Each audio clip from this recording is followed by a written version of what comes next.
Fire escape engineers inspect the summer video. Here we are in Indianapolis. This fire escape must be structurally sound, must be kept painted. Currently this fire escape is not structurally sound, has not been kept painted in at least 25 plus years, and sadly also has a lot of life safety concerns on the fire escapes.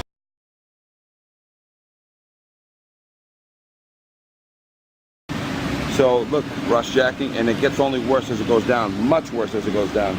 Entire fire escape here, the outside rust jacking and all the connections, major. Look, this whole platform here is not safe. It's rotting and it's already dropped right there.